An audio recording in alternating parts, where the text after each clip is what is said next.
Muito bom dia para você aí de casa nessa quinta-feira. Confira comigo os destaques do dia. Ministério Público quer apurar responsabilidade por desabamento de prédio em São Paulo. Responsáveis por ocupação do edifício devem ser ouvidos pela polícia. Aumentam casos de ataques a policiais. Galho despenca e fere fotógrafo em parque público no interior de São Paulo. E teste reprova mais a metade dos azeites vendidos no Brasil. O RF com você está apenas começando. Bom, e daqui a pouco tem também a reportagem do dia. Vamos mostrar aqui sobre um movimento low poo. Já ouviu falar? São pessoas que fazem a opção por não usar shampoo nem condicionador para lavar os cabelos. E ainda hoje você não pode perder. Bom, vamos fazer a primeira pausa do RF com você. Na sequência tem as principais notícias do dia. Não saia daí. Você conhece o movimento No Poo e Low Poo? São pessoas que deixaram de usar o shampoo e condicionador nos cabelos. É isso mesmo, é daqui a pouco, viu? Vamos inclusive entrevistar um dermatologista para ver o que ele acha desse movimento. Vamos ver então a previsão do tempo. Pode colocar na tela. Limeira, interior de São Paulo, mínima 17, máxima de 31 graus, sol por aqui, viu? Em Franca, sol também, mínima de 15, máxima de 27 graus. No Guarujá, litoral de São Paulo, mínima de 23, máxima de 27 graus e tempo ensolarado também. Agora as principais notícias. O Ministério Público vai investigar a responsabilidade pelo desabamento do prédio em São Paulo. O trabalho dos bombeiros em busca de vítimas ainda não terminou. Os 80 bombeiros ganham um reforço importante. As máquinas passam agora a tirar os escombros do local. A gente ficar cavando com a mão, em vez de 48 horas, a gente vai esperar um mês. Então isso tem a ver com velocidade de atendimento. Até então as máquinas eram usadas apenas no entorno.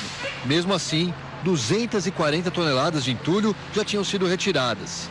O maquinário era evitado porque poderia machucar um possível sobrevivente. Mas agora, a chance de vida no local é pequena. Eu não falo impossível porque assim, a gente sempre vai ter uma esperança, mas é muito improvável. São condições incompatíveis com a vida. As condições de desabamento, de incêndio a mais de 600 graus, as 48 horas findadas, são condições incompatíveis com vida. O Corpo de Bombeiros busca 4 pessoas desaparecidas. Ricardo, que estava prestes a ser resgatado quando o prédio caiu, e uma mulher com 2 filhos, gêmeos. Os bombeiros conseguiram chegar ao subsolo do edifício que desabou. Encontramos colchões, um colchão, um armário e tem fogo. Então a possibilidade da vida ela é muito remota. É possível? É, mas é remota, é improvável. O Ministério Público Federal instaurou 2 inquéritos.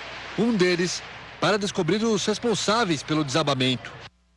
Em novembro de 2017, o MPF havia recomendado à Superintendência do Patrimônio da União, em São Paulo, que providenciasse uma reforma estrutural emergencial no prédio. E o outro inquérito vai acompanhar a situação dos moradores e uma possível indenização das famílias que ocupavam o local.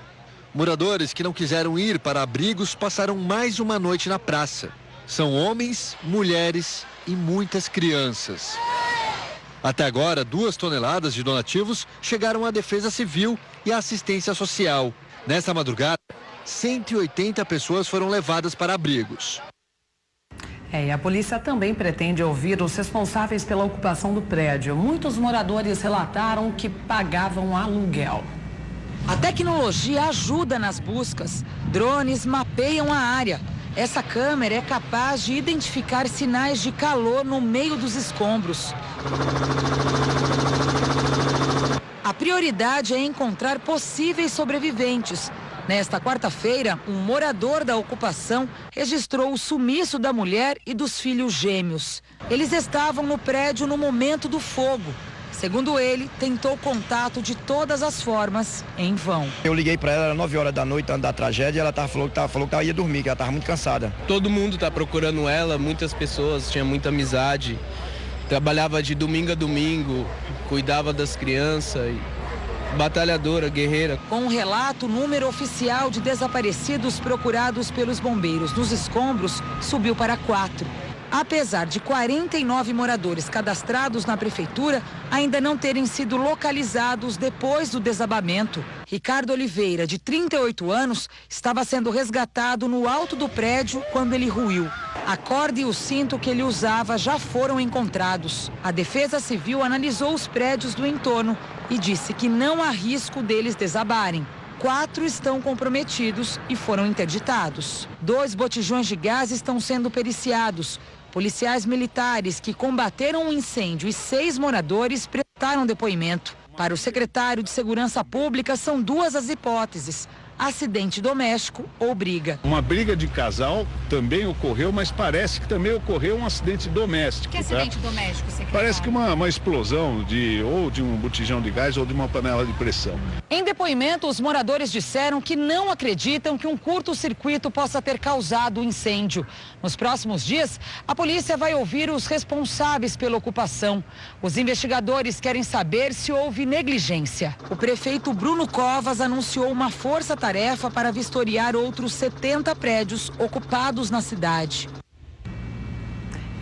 Desde o início do trabalho dos bombeiros na tragédia, voluntários da Igreja Universal estão auxiliando as equipes. Vamos ver.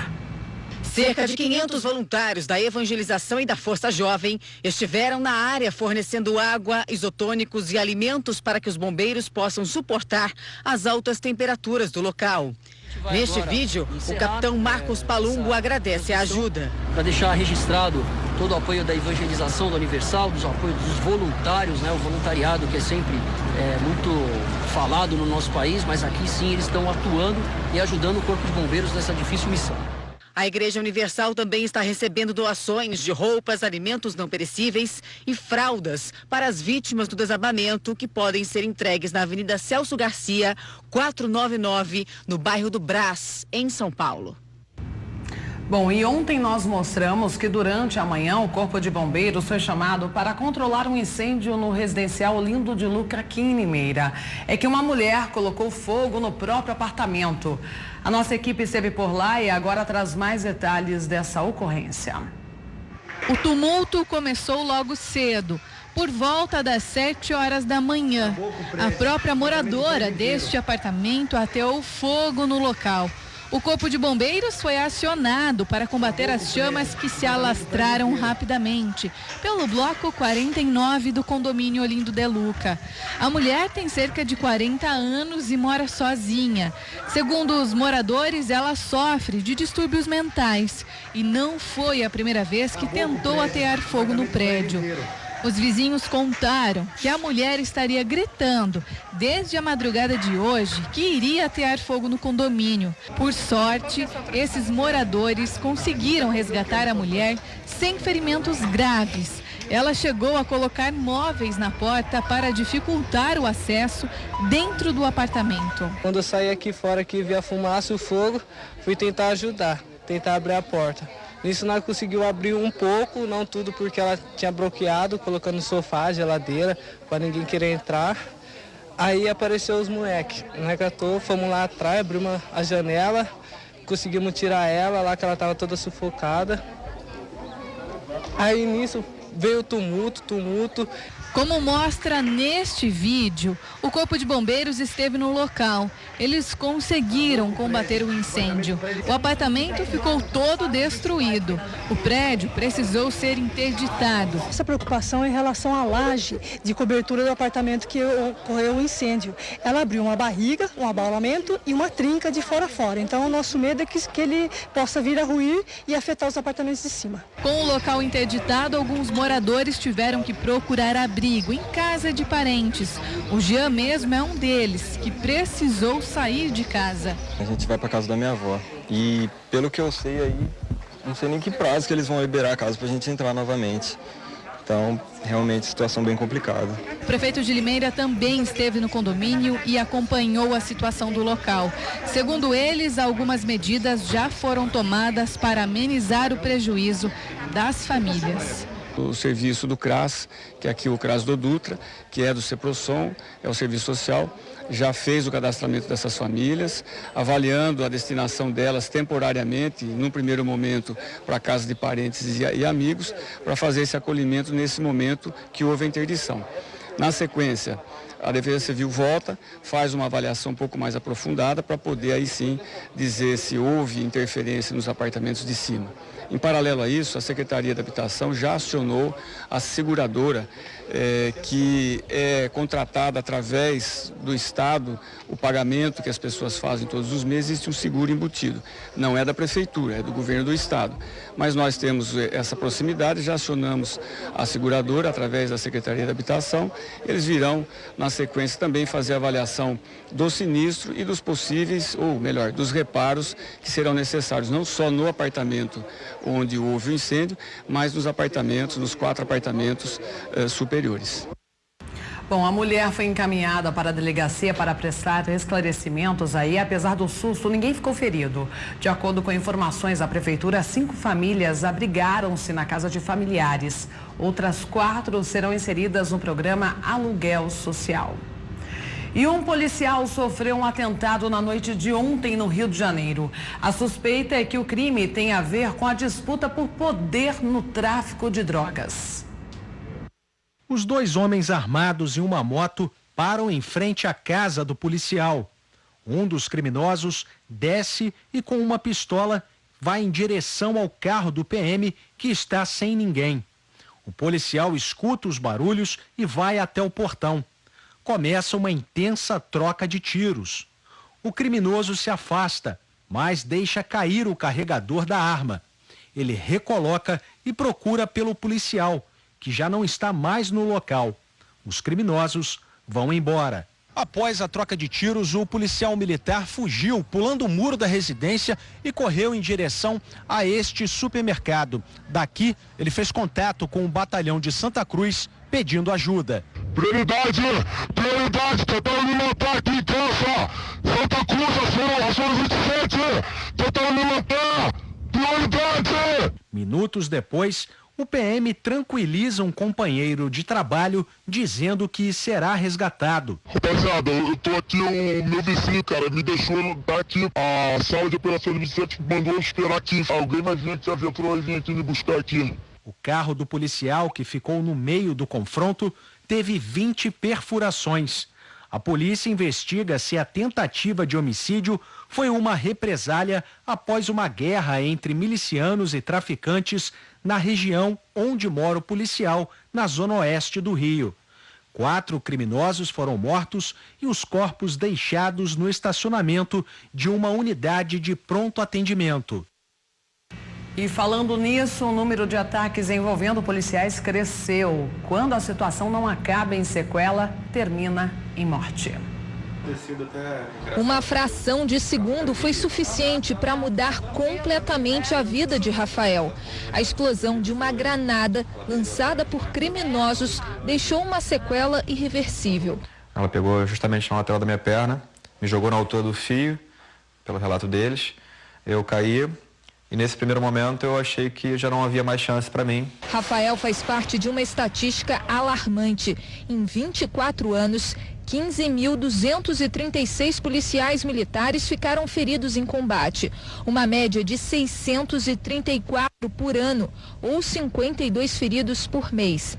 Os dados relativos à morte dos PMs também impressionam. Foram 3.397 óbitos de 1997 a 2017. Uma média de 141 por ano.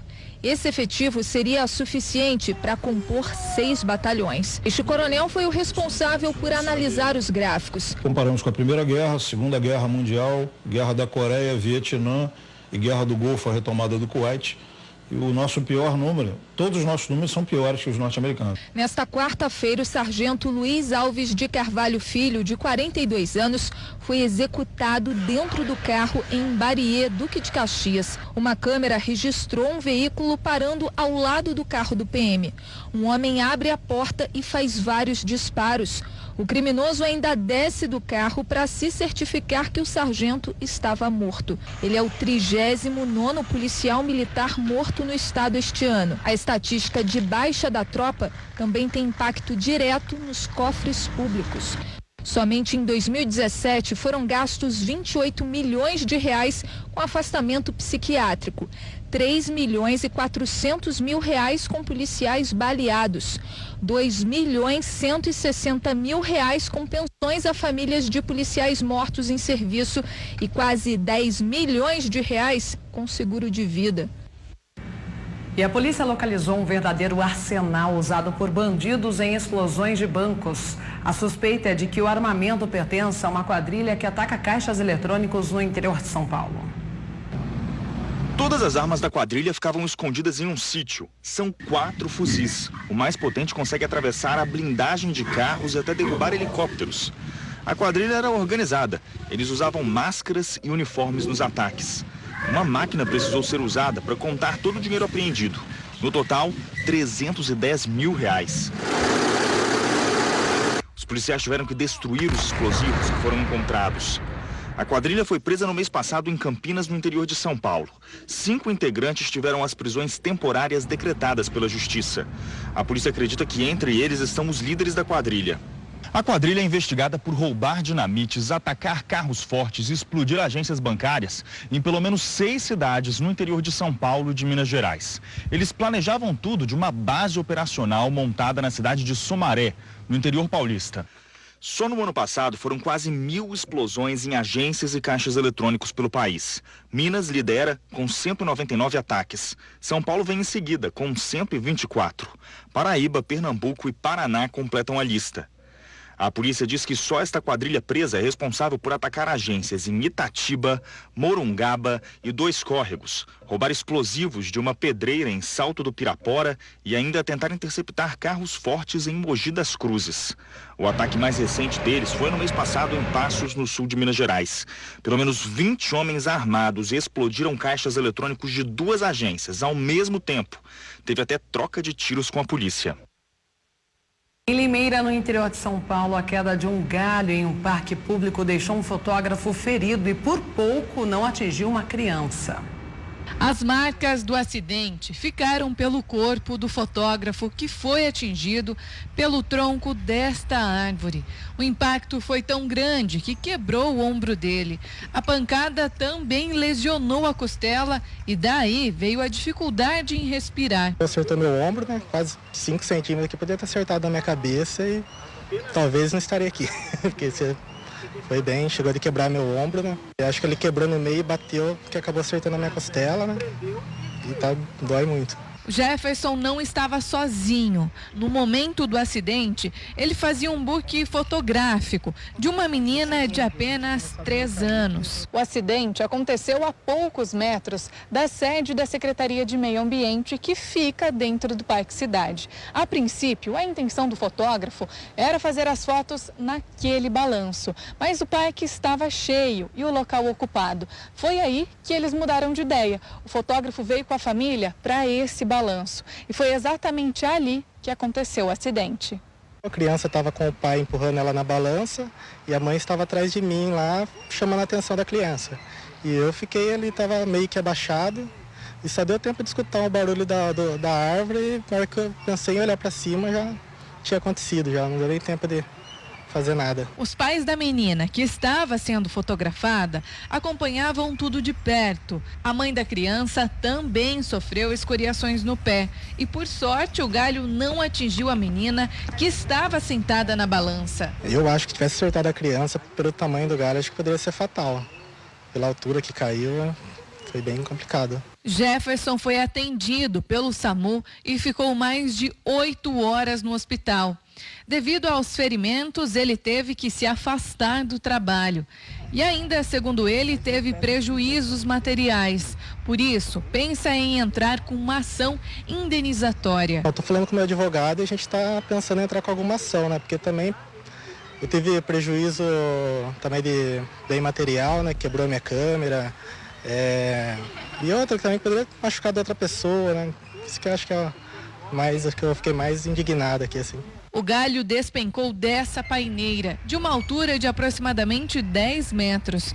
O secretário interino do Meio Ambiente, Rogério Mesquita, acompanhou o caso de perto e, segundo ele, visualmente a árvore não está comprometida. A paineira é uma espécie arbórea nativa da flora do Brasil e a sua madeira não é tão densa, não é tão dura, é uma madeira mais mole.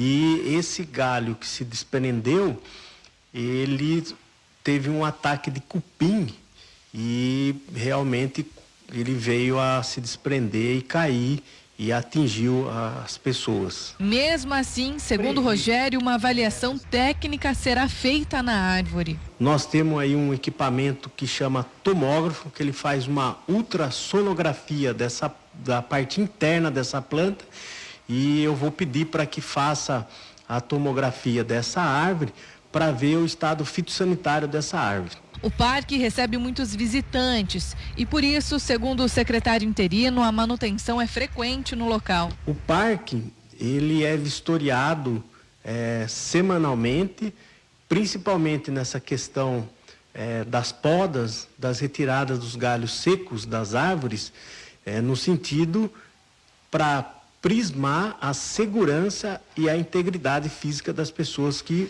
realmente frequentam o parque. A última poda preventiva e poda de limpeza que nós fizemos aqui no parque foi aproximadamente há 2 meses. O Jefferson ainda está assustado com tudo o que aconteceu e com medo de voltar a fotografar no parque. Eu já fiz diversos ensaios aqui na época, nunca tinha visto nada acontecer aqui, né? E infelizmente eu fico agora também com medo de voltar, né? A tragédia poderia ser pior, né? Bom, a morte de uma brasileira movimenta a polícia da Austrália. O corpo dela foi encontrado no último domingo.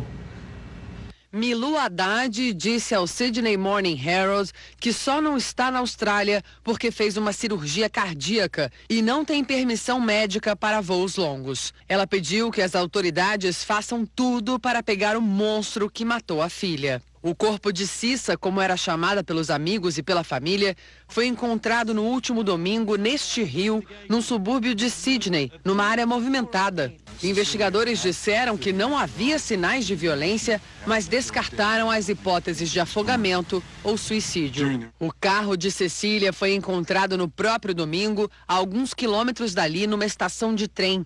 A polícia analisa imagens de câmeras para descobrir quem deixou o carro no estacionamento. A brasileira tinha uma empresa de consultoria em logística.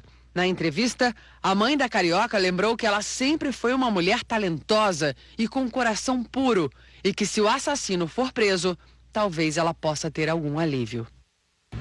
E olha isso, um estudo do Ministério da Agricultura comprovou que mais da metade dos azeites vendidos aqui no Brasil, na verdade, é misturada com outros tipos aí de óleos. Você vai ver agora como fazer a escolha certa. Uma gordura do bem, mas às vezes não é tão saudável quanto deveria. O azeite de oliva pode vir como promessa enganosa atrás de rótulos bonitos. Isso foi comprovado em um estudo do Ministério da Agricultura, que analisou 107 marcas em todo o país. 60% das amostras foram reprovadas. Os 2 problemas mais comuns encontrados nos azeites foram a mistura com outros óleos e informações erradas nos rótulos. 300 mil litros do produto foram retirados de circulação. Mas ainda faltam muitas análises. Por isso, para quem consome bastante azeite de oliva e quer se proteger das enganações que continuam no mercado, algumas dicas podem ser preciosas. Quanto mais jovem, melhor. E menos contaminado é o azeite. Com propriedades antioxidantes, o azeite extra virgem é considerado gordura saudável. Mas para ter boa qualidade, não basta uma acidez padrão de até 0,8%. Esta engenheira de alimentos diz que sentir o aroma e o sabor é fundamental. O ideal é que o aroma remeta ao campo, né? O sabor também, né? Que apresente algumas notas mais adocicadas e ao engolir que apresente também uma picância, né? Informações que não estão na embalagem. Depende mesmo do consumidor.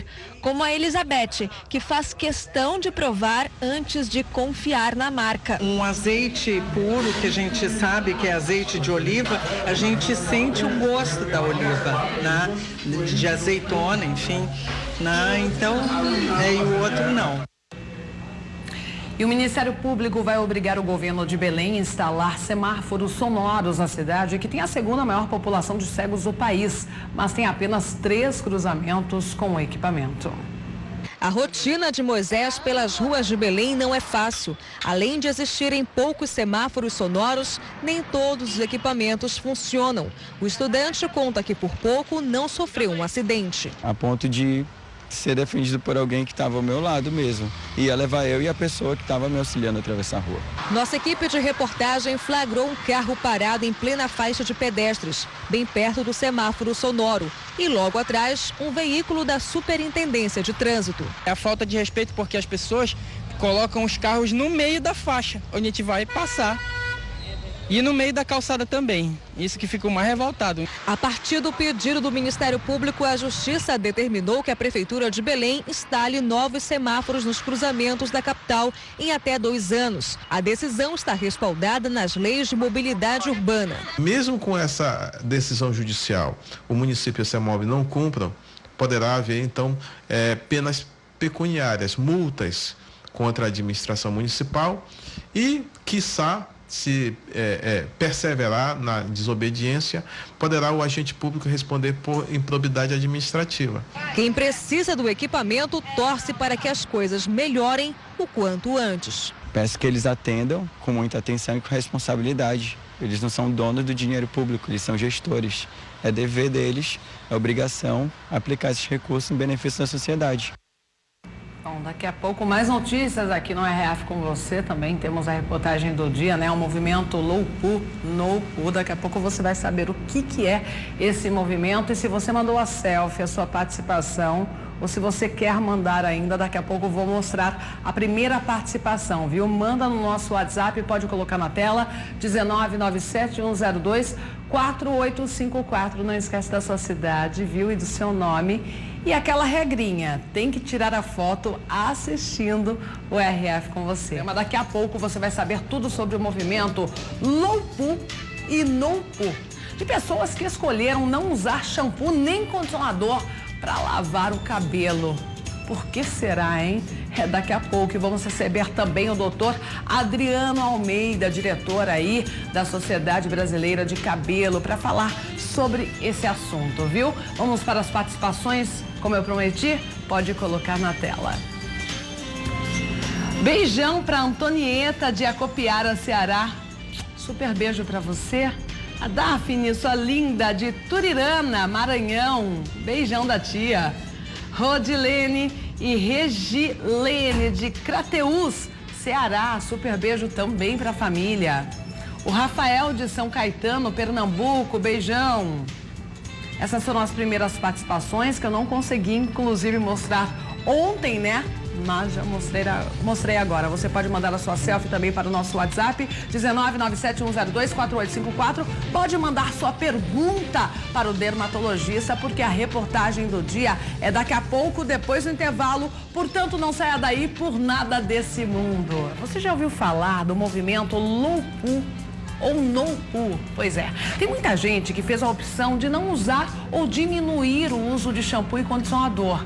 Mas por que será, hein? Nós temos uma reportagem sobre esse assunto. A cantora inglesa Adele conquistou o mundo com uma voz poderosa.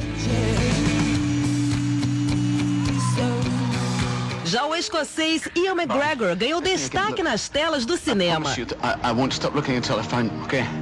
Assim como Robert Pattinson, que enlouqueceu adolescentes na pele de um vampiro. Mas o que essas celebridades têm em comum? A resposta está na forma pouco convencional que eles adotaram para cuidar do cabelo. Eles abandonaram o shampoo. Você conseguiria ficar um mês inteiro sem usar shampoo? Nem um dia, às vezes, eu consigo. Não, jamais, eu transpiro muito. Impossível. Não dá. Sem usar shampoo não dá. Adele, McGregor e Pattinson aceitaram o desafio e conseguiram. Tudo bem que no mundo das celebridades é bem mais fácil. E os cabeleireiros de plantão dão sempre uma forcinha pra eles. That's me again, look. O estranho desafio foi feito por duas ativistas preocupadas com o meio ambiente. Jacqueline Byers e Ashley Clark ficaram famosas depois que começaram a divulgar textos e fotos sobre o assunto. Elas defendem que o uso constante de shampoo e condicionador podem causar efeitos negativos para o planeta e também para o couro cabeludo. Ashley passou 30 dias sem lavar os cabelos e publicou um vídeo para mostrar o resultado. How much I love it. It is so healthy and shiny. Jacqueline foi mais radical. Está há quase 5 anos sem usar shampoo. Segundo elas, o problema é a grande quantidade de química presente nos shampoos. Mas será que elas têm razão? Ou tudo não passa de exagero? Karina Nunes é dermatologista e discorda que o shampoo possa fazer mal aos cabelos e à saúde. Nenhum estudo comprova que ele pode ser cancerígeno. O grau de toxicidade também não é comprovado, porque a quantidade que tem de substâncias é muito baixa. Então fica pouco tempo no couro cabeludo, pouco tempo na pele. Então hoje a Anvisa não considera como um produto que possa fazer mal à saúde. Para quem ganha vida cuidando de cabelos, o ideal é escolher o shampoo adequado. Na hora de comprar o shampoo, o determinado vê o tipo do cabelo, certo, né? E agora no verão é mais propenso a ressecamento. Então usar também um produto com filtro solar é muito bom. Além da escolha certa, a quantidade utilizada em cada banho também tem que ser observada. Uma quantidade menor, tamanho de uma moeda, assim, no máximo, é o suficiente para lavar um cabelo comprido. Muitas vezes, lavar o cabelo sem shampoo não é uma opção, e sim uma necessidade. Aquela viagem, você esquece de levar o shampoo, é o sabonete que vai mesmo, mas o cabelo fica uma porcaria depois, né? Ficou duro o cabelo. Vira uma coisa absurda, uma esponja total, meu cabelo. Se você usar 2 dias do sabão de coco, não vai ter problema. Só que se você usar mais dias, você vai pagar um preço por isso. Mas afinal de contas, dá para ficar sem lavar o cabelo? Não existe uma regra que tem que lavar todos os dias o cabelo, ou dia sim ou dia não. Percebeu que ele tem um pouco mais de oleosidade, fez algum tipo de atividade física, tem que lavar o couro cabeludo, porque ele vai acumulando resíduos que são suficientes, às vezes, para acumular um tipo de fungo e isso dar dermatite seborreica ou a própria seborríase. Jacqueline e Ashley, inventoras desse desafio, não ficaram sem lavar os cabelos. As duas usaram alguns truques para manter os fios sempre limpos. Tati Moreto é blogueira e se especializou em tratamentos para cabelo. Além dos tratamentos convencionais, ela coleciona várias receitas caseiras para deixar o cabelo mais bonito. A babosa, ou aloe vera, é uma das opções. Você abre a babosa, raspa, tira aquela gosma de dentro dela, coloca num recipiente, vai passando no cabelo desde a raiz até as pontas e fica assim maravilhoso. Você deixa uns 30 minutos com uma touca, passa no cabelo inteiro e funciona muito. Os especialistas confirmam os poderes da babosa. O nosso cabelo é formado basicamente de proteínas, sais minerais e vitaminas. O que tem a babosa? 20 tipos de aminoácidos. Então ela é um mega hidratante pro cabelo. Mas atenção, babosa demais pode trazer um efeito colateral, principalmente para o cabelo das loiras. Um lembrete que eu sempre costumo dizer a respeito da babosa é que ela mancha. Então cuidado com as loiras aí, que o cabelo às vezes pode ficar manchado. Ele fica manchado o quê? Fica verde. A Tati, por exemplo, é fã do abacate. A fruta é rica em sais minerais e vitaminas e tem tudo o que o cabelo precisa. Você mistura o abacate com azeite e fica muito bom no cabelo, hidrata muito, faz como uma máscara mesmo com abacate, aplica no cabelo, vai passando mecha a mecha e fica divino. Uma dica boa para o cabelo durante o verão é a água de coco. Isso mesmo, a água de coco é um super remédio. Depois que a gente sai da piscina ou do mar, assim, tira o cloro, tira a água com sal e hidrata, o cabelo fica maravilhoso. É a melhor coisa que tem, assim, depois... Você passa meio seco? Eu pego um borrifador, eu vou borrifando e fica assim, 10, fica lindo. Muito bom. A água de coco ela é rica em sais minerais, em vitaminas e também tem um óleo. É tudo que o cabelo precisa. Ele consegue hidratar essas pontas secas rebeldes, principalmente no pós-piscina, né? Porque o cloro danifica muito os fios de cabelo. Outra sugestão também é a mistura de bicarbonato de sódio com vinagre de maçã. Atenção para a receita, principalmente você que tem cabelos oleosos. Em um copo de água morna, a gente coloca 2 colherzinhas de vinagre, de preferência o de maçã, porque ele tem um índice de acidez maior. Aí você tem que mexer. E 1 colherzinha de bicarbonato de sódio. E mais ou menos uns 200 ml de água. A água tem que estar morna, porque é isso que penetra mais no couro cabeludo.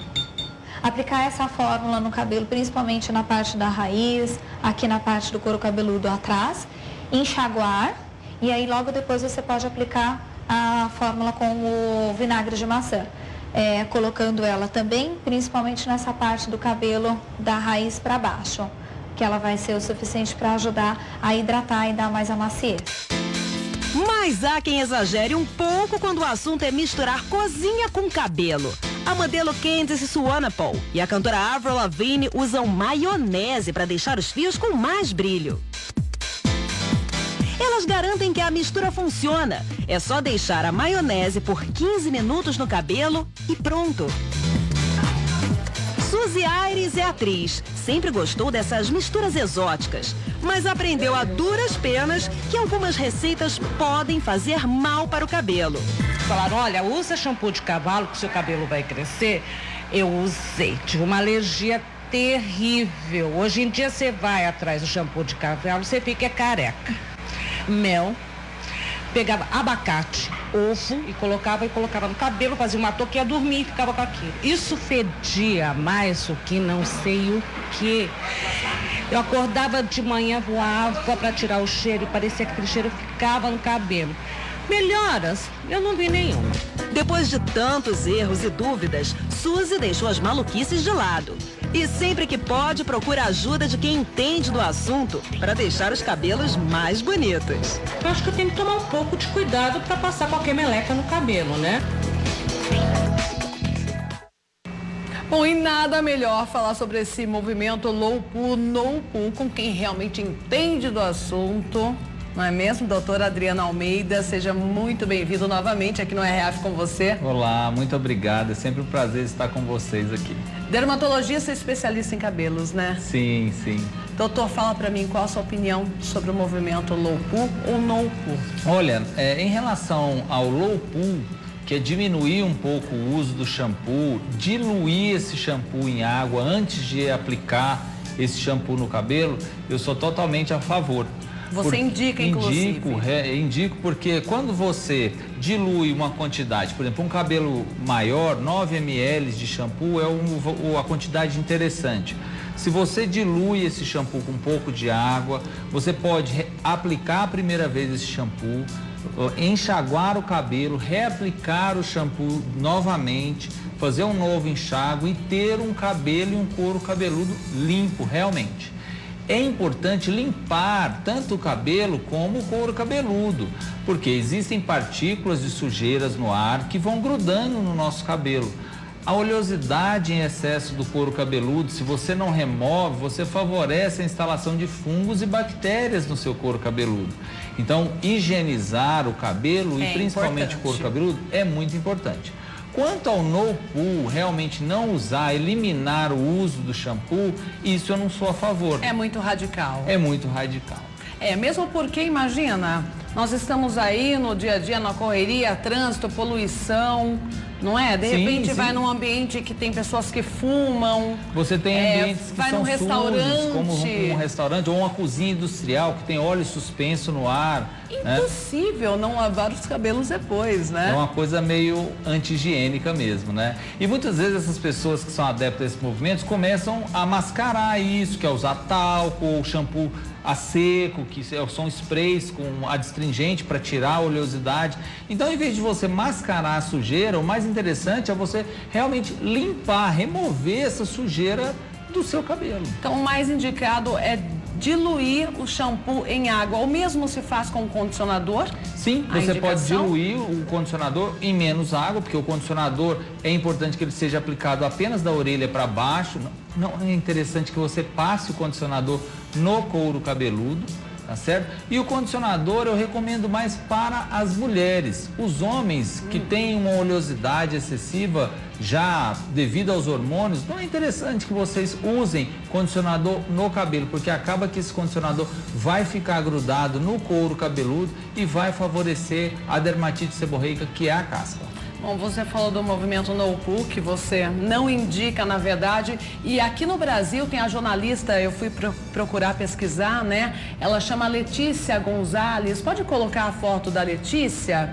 Ela disse que aderiu aí a essa iniciativa, chegou a ficar 4 meses sem lavar os cabelos com shampoo nem condicionador, e ela disse que os seus ficaram leves, soltos e mais brilhantes do que antes. E o passo a passo ela vai contando numa entrevista dela. Ela lava o cabelo com o bicarbonato, né? E depois também passa o vinagre de maçã. Qual a sua opinião sobre o bicarbonato e principalmente o vinagre?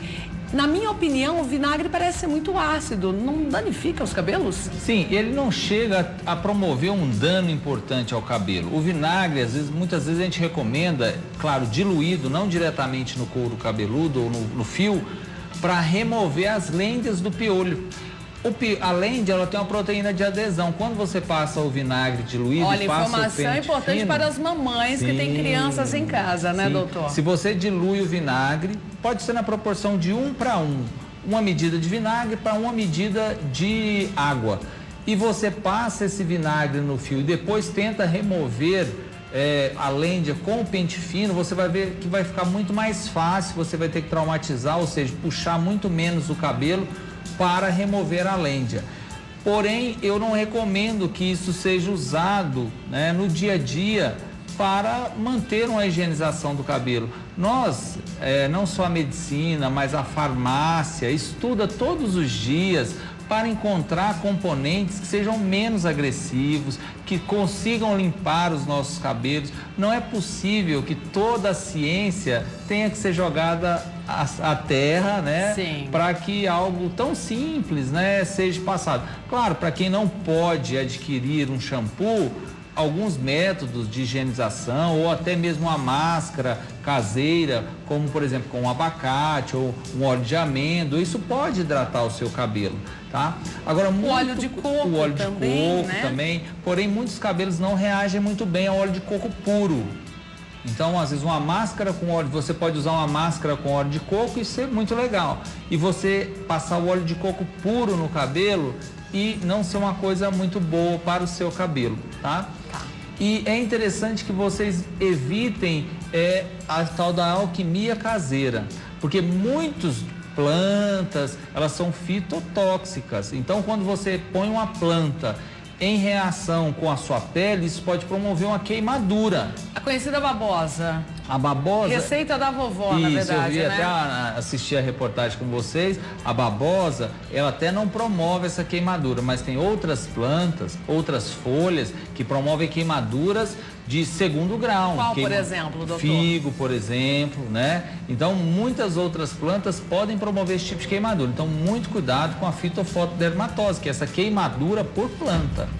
Daqui a pouco, doutora, eu gostaria de saber a frequência que a gente deve lavar o cabelo na semana. Mas tem uma pergunta aqui. Aliás, produção, deixa o telefone na tela para quem quiser mandar alguma pergunta para o doutor Adriano, fazendo um favor. Olha só, temos uma pergunta, na verdade não é sobre cabelo, mas por ser dermatologista, você pode responder. A Vera de Cachoeira, de Minas Gerais, ela pergunta: gostaria de saber se tem um hidratante específico para diabéticos. Pessoas com diabetes, elas têm a pele mais ressecada?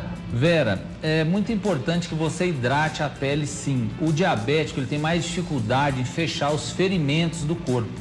Então, pode pautar o seu hidratante na ureia, nos óleos, então óleo de macadâmia, óleo de amêndoa, e é muito importante você também usar as manteigas nesse hidratante, como a manteiga de karité. Então, quando você for buscar um hidratante, seja na prateleira ou for pedir para o seu médico que prescreva um hidratante para vocês, esses itens são interessantes que contenha no seu hidratante. E muito cuidado, o diabético tem que ter um cuidado muito importante com o pé. Então, sempre olhar embaixo do pé, ver se não tem micose, porque isso pode ser uma porta de entrada para uma possível infecção. Mais uma pergunta que vem lá de Pernambuco. Tem um problema de queda de cabelo. Foi diagnosticado por alopecia. Faço uso de uma loção, né, e um comprimido também com o nome, posso falar, biotina. Sim, é um princípio ativo. Mas quando eu paro o tratamento, a queda começa novamente. Ela vai ter que fazer esse tratamento para sempre, doutor? Como é que é o nome dela? Ela não quer se identificar. Não quer se identificar. Tá, isso. Olha, em relação à alopecia existe várias. Alopecia é sinônimo de queda de cabelo. Vamos supor que você tenha uma alopecia areata, né? Muitas vezes a alopecia areata, que forma buracos, ela vai e volta. O estresse está muito relacionado com essa doença. E se for, por exemplo, uma alopecia androgenética, é um tratamento que ainda não é suficiente. Você precisa de um tratamento mais efetivo. Por isso que muitas vezes você está tratando, às vezes tem um pouco de melhora, mas quando você diminui a dosagem ou para o tratamento, volta a cair. Então é importante um diagnóstico mais preciso de que tipo de alopecia você tem para um tratamento mais específico. Mais uma pergunta. Tem bastante chegando aqui. A Patrícia de Miguel Camon, da Bahia. Meu cabelo é oleoso. Nós já falamos sobre o óleo de coco, mas ela não estava acompanhando. É bom para hidratar? Sim, o óleo de coco, ele é um bom hidratante. O que é importante Mas o cabelo dela já é oleoso. Vocês saberem isso. É interessante usar a hidratação só no fio e não usar a hidratação no couro cabeludo, na região do couro cabeludo. Então, orelha para baixo, porque senão vai aumentar, mais oleosidade você vai ter. E muitas vezes só o óleo de coco não é interessante. É interessante você usar um cosmético que contenha óleo de coco, mas que contenha outros ativos também. Ok, doutor, daqui a pouco continuamos aqui falando sobre o movimento Low Poo e No Poo e respondendo as perguntas, muitas chegando por aqui, viu? Tem uma interessante, por exemplo, falando que ela está grávida e começou a cair o cabelo, se ela pode usar alguma coisa, mas daqui a pouco você responde. Reportagem do dia falando sobre saúde capilar, falamos no primeiro bloco da entrevista sobre o movimento Low Poo e No Poo, que nada mais é pessoas que não usam mais shampoo nem condicionador, né, doutor? Ou diminuem o uso, é isso, né? Perfeito. Bom, o doutor indica, então, ser low poo, né? Sim, diminuir o uso, diluir esses shampoos à medida que vai ser usado, né? Mas jamais abolir completamente o uso do shampoo. Tem uma pergunta aqui e eu iria fazer também durante a entrevista. Com qual frequência devemos lavar os cabelos na semana? A frequência ideal para as mulheres é um dia sim, um dia não. Esse é o ideal. Claro, existem as exceções, uma mulher que trabalha numa cozinha industrial, que tem óleo suspenso, uma pessoa que trabalha num lugar com muitas sujidades, então aí sim você vai lavar o cabelo diariamente. Os homens já podem lavar o cabelo diariamente, porque ele tem muito mais oleosidade, então fica mais sujeito às doenças próprias do couro cabeludo. Pode todo dia, então. Quais são os riscos de usar shampoo de animais? A pergunta é da Amália, de Monsenhor. Amália, os shampoos que são produzidos, fabricados para uso em animais, são testados apenas em animais. E muitas vezes a Anvisa, ela exige que para ser um shampoo ou um cosmético de uso em seres humanos, que esses cosméticos sejam testados e aprovados dermatologicamente para uso em seres humanos.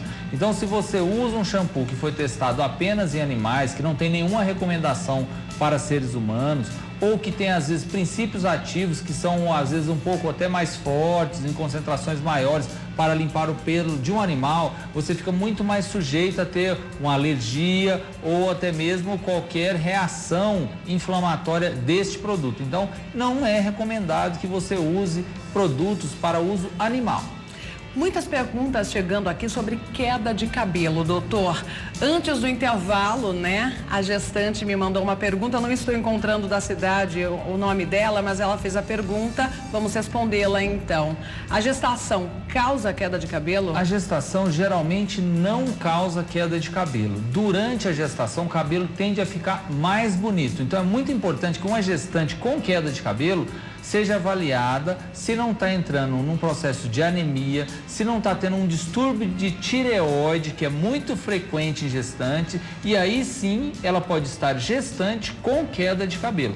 O mais comum é que o cabelo caia após a gestação, geralmente uns 3 a 4 meses depois da gestação. Aí sim a gestante, a puérpera, né, pós-gestação, começa a ter queda de cabelo. Mais uma pergunta sobre queda de cabelo. Meu cabelo está caindo com muita intensidade. Estou passando pela menopausa. Isso faz cair, doutor. E tenho partes na minha cabeça faltando cabelo já. Isso pode ser reversível? A Sandra, de Itapema, Santa Catarina. Sandra, é muito comum o cabelo cair na menopausa, principalmente quando você tem alopecia androgenética, que é aquela queda de cabelo familiar. Então, os hormônios da mulher na menopausa começam a diminuir, os hormônios femininos. E aí passa a ter uma expressão maior dos hormônios masculinos que ela já produz também. Então, se você está diante de uma queda de cabelo nesse período, procure imediatamente o médico, o dermatologista ou o tricologista, que é especialista em queda de cabelo. Tenha o site da Sociedade Brasileira do Cabelo para você tentar encontrar um tricologista mais próximo de você, que é sociedadebrasileiradocabelo.com.br. Então você pode encontrar um médico próximo a você que possa te ajudar, tá certo? Mas é muito importante que você busque isso, porque se você deixar isso passar muito tempo, nem sempre é reversível. Você pode ficar com essa diminuição da sua massa capilar, sim. E tem também o doutor Adriano, pode deixar o Insta por hora aqui para quem quiser também fazer alguma pergunta, sim, né? Se quiser pode me deixar no Instagram. Ou pelo Instagram ou pelo meu e-mail, pode ficar à vontade, será um prazer fique à vontade. Responder, porque muitas pessoas moram longe, distantes, mas eu sempre procuro ajudar. Com certeza, que bom, viu, doutor? Ainda falando sobre queda de cabelo, vamos terminar esse assunto para iniciar outro, né?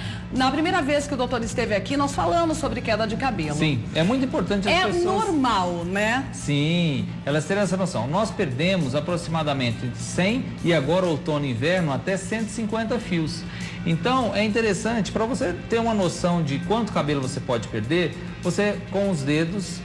Só fechar os dedos, então com a mão espalmada, fecha os dedos e passa. Isso chama teste de tração leve. A nossa apresentadora já aprendeu a fazer o teste de tração leve. Uma boa aluna. No intervalo então, eu fiz o teste aqui com o doutor. Se você perde mais de 5 fios, isso é uma queda de cabelo importante. Se você perde até 5 fios, não precisa ficar preocupada ou preocupado, porque é uma queda de cabelo normal. E a queda de cabelo também não pode ser muito grande no travesseiro e nem no banho, né? Então, se você está perdendo mais de 150 fios, muitas pessoas perdem 300, 400 fios num banho, né? Então, isso é uma queda de cabelo patológica e merece uma avaliação de um médico.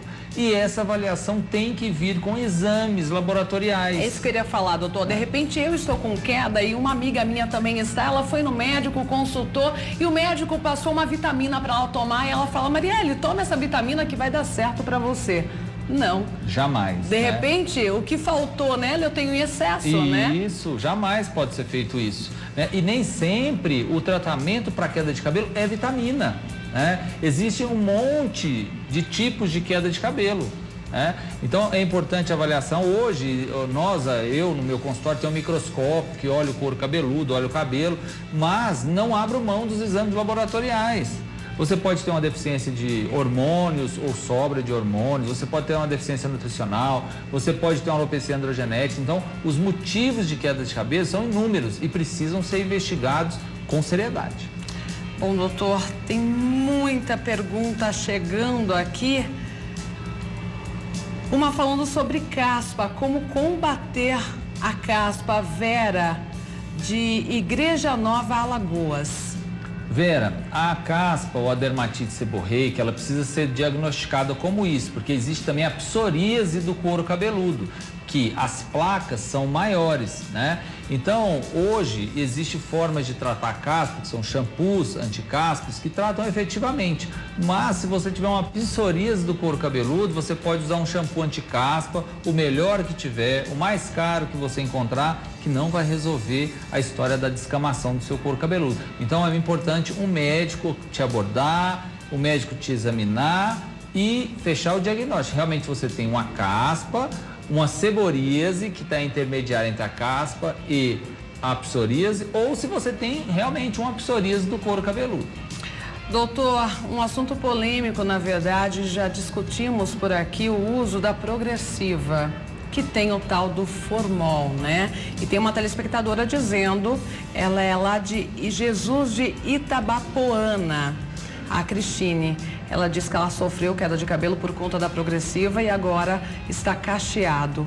Olha, o uso do formol, ele está condenado e deve ser abolido. Se você tem um profissional, eu amo os profissionais de cabelo, são meus amigos. Se você tem um profissional que usa formol, converse com esse profissional, peça. Hoje existe guanidina, existe tioglicolato, existe outros ativos que não fazem mal, principalmente para o profissional, porque ele faz muito mais mal para o profissional que fica todo dia inalando aquilo do que para o próprio cliente.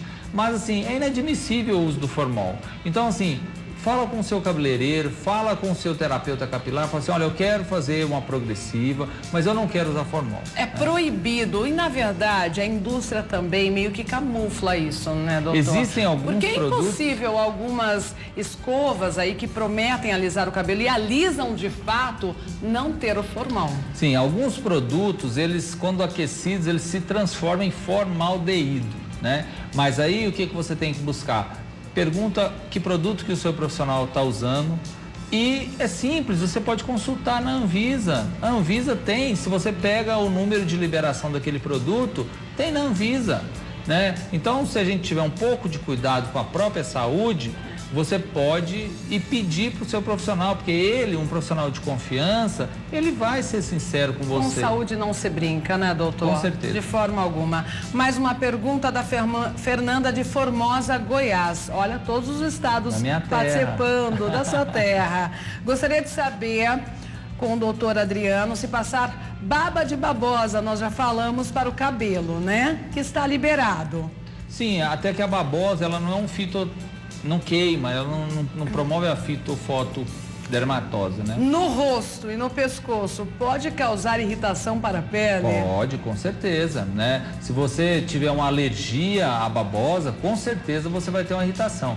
Existem muitos cremes no mercado, muitos bons cremes. A nossa indústria de cosméticos, ela supera e muitas indústrias de muitos países aí que vocês acham que o creme importado é melhor. Então, o nosso creme, a nossa cosmética é muito superior. Então, vale a pena você usar, mesmo que não seja um creme caro. Você consegue hoje ter acesso a cremes mais em conta, que é muito melhor do que você usar uma planta, né? Vai ser menos efetivo você usar uma planta no seu rosto. Com certeza. Doutor, temos que encerrar. Que pena, né? Mas já está convidado para voltar. Inclusive, eu li uma pergunta aqui interessante da Eunice, de Fronteiras, Piauí. Ela disse que depois que faz a progressiva, o couro cabeludo dela fica cheio de caspa e ferido. O doutor falou porque realmente agride, gente, é proibido, não pode usar formol. Tem que trocar a marca, não use a mesma marca, Eunice. Obrigada, doutor, pela presença. Volte sempre aqui para esclarecer. Se você tiver alguma dúvida, coloque o Instagram do doutor Adriano Almeida, Instagram dele. Ok? Muito obrigada. Obrigado. Boa tarde. Boa tarde. Vamos ver o clima em outras partes aqui do Brasil. Previsão na tela. São Paulo, capital, sol entre nuvens, mínima 17, máxima de 29 graus. Em Campo Grande, Mato Grosso do Sul, muito sol por lá. Terra de muito calor, né? Mínima de 20, máxima de 32 graus. E chuva em Boa Vista, mínima de 24, máxima de 31 graus. Notícias: de cada 3 idosos acima de 60 anos, um vai ter a doença de Alzheimer. Em Limeira existe até um projeto de lei sobre o assunto. Quem explica é a repórter Larissa Israel. É impossível parar o tempo. As marcas da idade refletem que os anos de vida foram muitos. E chegar nessa fase da vida com saúde é o desejo de todos.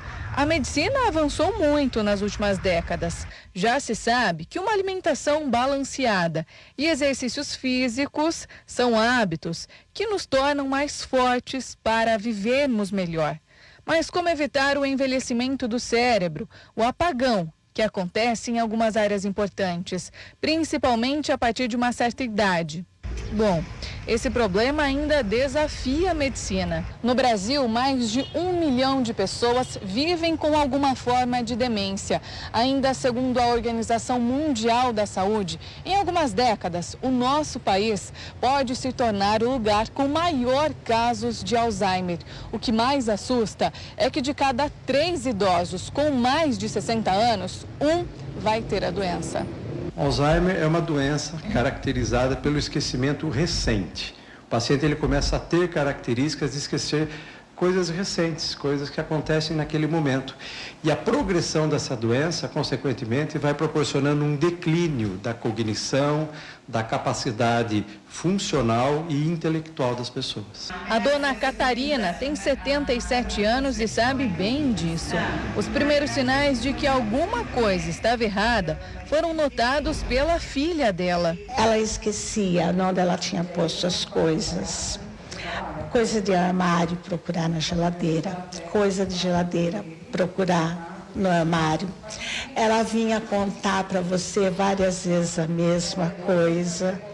Ela vinha e esquecia o nome das pessoas. Esses lapsos de memória levaram a dona Catarina ao médico, que confirmou as suspeitas da filha. Eram os primeiros sintomas do Alzheimer. O diagnóstico da doença foi precoce, o que é importante para o tratamento. Para o paciente, principalmente, você vai proporcionar qualidade de vida. E a família vai ter tempo de poder preparar, poder compreender a forma de acompanhar, de tratar todo esse processo evolutivo da doença. Ao contrário de muitos casos, dona Catarina não perdeu a autonomia. E olha que ela já enfrenta os desafios da doença há pelo menos 8 anos. Ela está ótima, excelente, ela faz tudo sozinha, ela toma banho sozinha, ela que escolhe as roupas dela, ela toma conta do jardim dela. Eu, agora que eu me aposentei, eu que cozinho, mas quando eu não posso, ela cozinha, ela limpa a casa, ela fica o dia inteirinho procurando serviços para fazer. Não para um minuto, eu peço para ela: mãe, deita, descansa um pouquinho. Não adianta, ela não para um minuto. E ela conversa normalmente. Às vezes ela esquece de alguma coisa, mas a gente, eu e minha irmã, faz ela lembrar. Pega e começa: não, mas você não lembra que tal dia nós estávamos em tal lugar, sendo... Ai, agora eu lembrei, é mesmo, já lembrei. Então, ela é assim. A família acredita que o diagnóstico precoce ajudou a evitar o avanço da doença. Eu sinto que não vai progredir muito a doença dela, porque está desde o começo tratando, né? Muita gente, né, com esse tempo de doença já está bem pior que ela, já está acamada, já está usando fralda, tudo, né? E ela não, ela nem parece que tem essa doença. O que não acontece na maioria dos casos. Geralmente, quando o paciente ele procura, ele chega no consultório, ele já está numa fase mais avançada. É essa a nossa intenção, é fazer o diagnóstico pré-clínico. A pessoa ela já pode, muito antes das manifestações de esquecimento, ter algumas características, né, de esquecimentos, principalmente mudanças comportamentais, desejo por hábitos que sempre foram frequentes, como leitura, hobby. Ele começa a perder o interesse por essas características, por esses afazeres que antigamente ele fazia. E isso pode começar a demonstrar que o paciente tem predisposição para desenvolver a doença. Estima-se que até 2050, o número de idosos será o dobro da população jovem. E de acordo com essa previsão, mais de 110 milhões de pessoas terão a doença de Alzheimer. Pensando nisso, o vereador e geriatra Dr. Marcelo Rossi criou um projeto que visa a prevenção e o diagnóstico precoce da demência. Esse projeto ele tem uma característica de poder propagar para a rede pública a aplicação de testes neuropsicológicos. Hoje nós temos, com o auxílio de alguns marcadores biológicos, de alguns exames de neuroimagem, os chamados exames PET-scan, que podem ajudar a fazer o diagnóstico. Mas esse teste ele tem uma aplicabilidade simples. É um teste geralmente feito por uma profissional, por uma gerontóloga, por médicos, pessoas qualificadas, com uma durabilidade em média de 2 horas. E através desse teste você pode detectar se o paciente está tendo um declínio da cognição, se o paciente tem perfil para depressão, que é uma outra forma também de demência, de esquecimento, a depressão, ansiedade, estresse, qualidade do sono. Então o projeto ele não vislumbra só a prevenção, a detecção precoce da doença, ela vislumbra também a manifestação de outras doenças oportunistas da terceira idade que ajudam a fazer o diagnóstico diferencial para a demência, principalmente do tipo do Alzheimer. O teste já é feito por médicos especializados. A luta agora é para que o procedimento possa ser oferecido também na rede pública de saúde. Que seja criada uma força-tarefa de começar a fazer essa aplicação do teste para todos os pacientes acima de 60 anos. E não quando o paciente começa a ter a manifestação. Isso hoje é difundido mundialmente. Os benefícios são muito grandes. E os recursos e a aplicabilidade para recurso desses testes é muito pequena. O projeto criado pelo vereador será referência para inspirar outros programas no estado.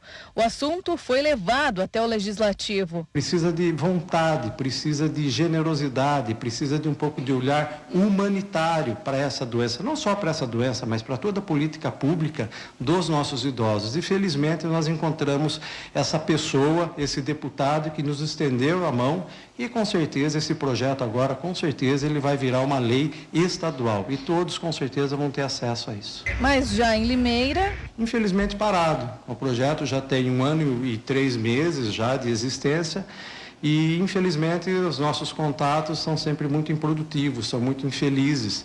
Sabemos das dificuldades, sabemos das necessidades por quais passam a nossa cidade, mas nós temos cabeças pensantes, nós temos grupos competentes, nós temos entidades competentes que paralelamente podem dar continuidade, podem dar investimento a esse processo. Mas, infelizmente, nós não estamos tendo esse retorno. Matéria boa, a entrevista foi excelente hoje, extrapolamos o tempo. Marielle, a produção já disse, não vai dar para mostrar a sua participação, mas amanhã começo mostrando, promessa é dívida, né? E eu mostro sim. Então, eu te espero amanhã. Até lá, porque amanhã, gente, sextou, hein?